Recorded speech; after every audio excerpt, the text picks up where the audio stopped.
And this is the second part of this tape.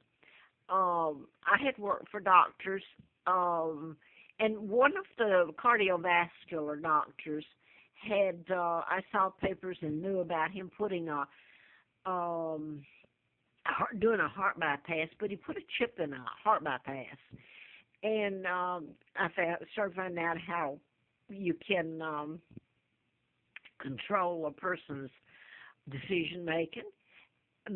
You can modify their behavior. You can make them go out and kill.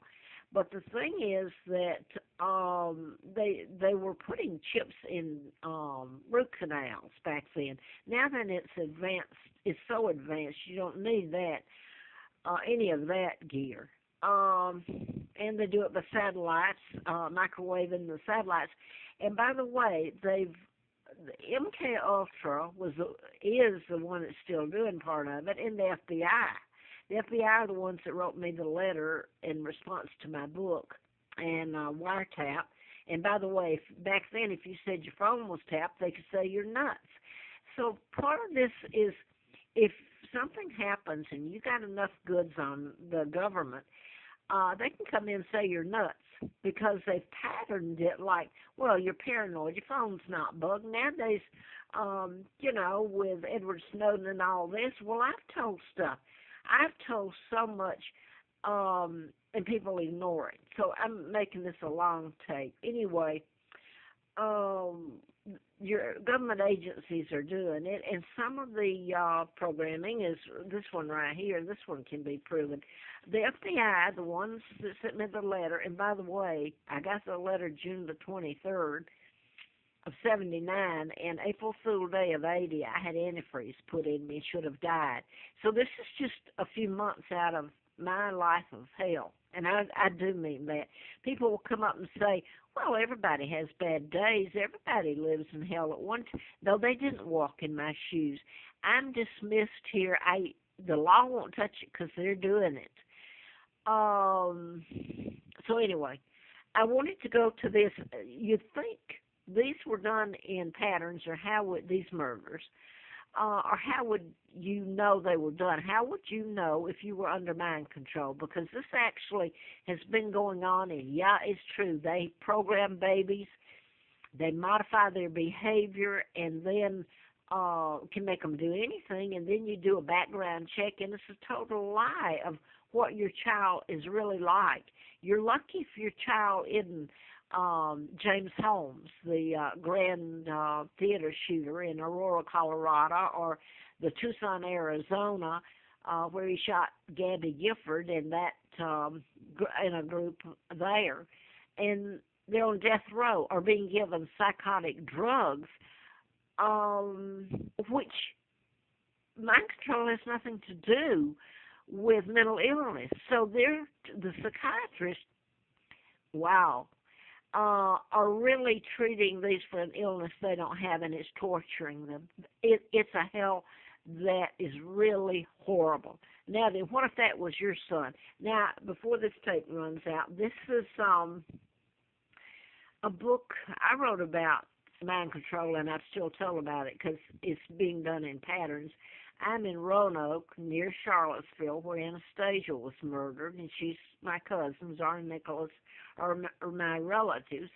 My great-great-grandmother's Victoria, I was named after Victoria II, and then her first child was Victoria, and then my grandfather was second King Edward VII, so on and down. And so Victoria married a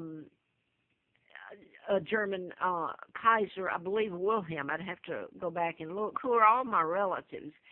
But her daughter was Alexandra, who was Tsar Nicholas's wife, and that's who they murdered. And Anastasia was one of the children that did live. The rest of them they burned and did horrible things. And it was her in Charlottesville that they ended up killing. And they've written nasty things about her, just like they have me, that are total lies. It breaks your heart. You wonder why are they so hell bent on causing you pain and just lying. And poor Anastasia had enough done to her already too. But this is, and by the way, I want to say this. I have given this to the media, and the reason they're not going to tell it, the media, it's owned by the Rockefellers and Rothschilds, the very people that kidnapped me. Um, the media won't touch it. This could have been stopped a long time ago. I have done the media's work for them, and it won't. This it's on YouTube. I've handed it over. I've mailed it to congressmen. I've gone to D.C. And I literally am afraid to. I'm afraid I'd get locked up. And as an example, look what they've done to Edward Snowden. And his just a touch on it, because mind control is a really weapon that they have, and they can reach out and get anyone right now, believe me. So this is a book that was written later. It's Implantable Biochips. It's by, I believe it's Tex Mars. It's called Project Lucid, Lucid. And it's talking about mind control, and it's talking about, it says here, biochip twins, but it's got Timothy McVeigh, who told everybody that the military put a chip up him. Now then they go on over here and they tell about William. And I thought that was cute, saying that so if he was kidnapped, he'd have a chip in him, GPS could follow him. And he's afraid of being kidnapped. His grandfather, the baby's named after George, my uncle helped kidnap me. I thought that was something. So okay, I want to say this, and I hope I get this in before and get it said. I have gone out. I don't get to go out that much. I have immune system disorder, where if I'm around chemicals, and by the way, I'm laughing because that's the only way I get through this. That's what's happened now. I live in a motel, and it's nice enough, but it's got plenty of chemicals and stuff around me, so I get can't focus if I'm inhaling it directly. It gets pretty bad. I mean, it affects my kidneys, inflammation, and it's not a joke. It's really, my health is gone and deteriorated, my liver and veins, and everybody's afraid of it. It's weird. You would think somewhere, I mean, the only person that has wrote some of the truth is Larry Flint, who was shot in Lawrenceville, Georgia, and the person who shot him was programmed to shoot him. And Larry Flint helped me in '83 when I ran in U.S. political campaign. And believe me, people have done nothing but lie. If you did a background check on me, you would not get 1 ounce of truth.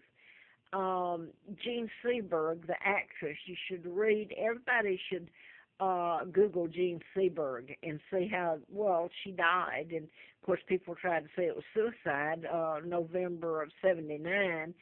Mind control can make you look like you commit suicide, or the same as killing someone else, or you can have a heart attack or stroke. And by the way, that's all very true. I had all this in the book that I didn't get published because they did me in. And I lived on the Appalachian Trail, and people here knew it in Roanoke. I mean, I froze and starved, and they'd camp. I mean, you have to meet people one-on-one. And I remember to see what they're really like. If they're afraid of repercussions, losing their job, or if the agency who's behind all this, in fact, law enforcement, gets something on their daughter or son, like drugs or whatever, or driving infractions, or you name it, it was so easy for the citizen to flip, to get it dropped and do anything to me, because I've been told, hey, you're running around here, they've done it to you, I don't want to be in your shoes. So I hope I'm making sense here. I wondered this morning, and this was what I was going to say too. I wondered this morning, I went to breakfast, and that's the one thing I do have is breakfast in the morning at the restaurant here.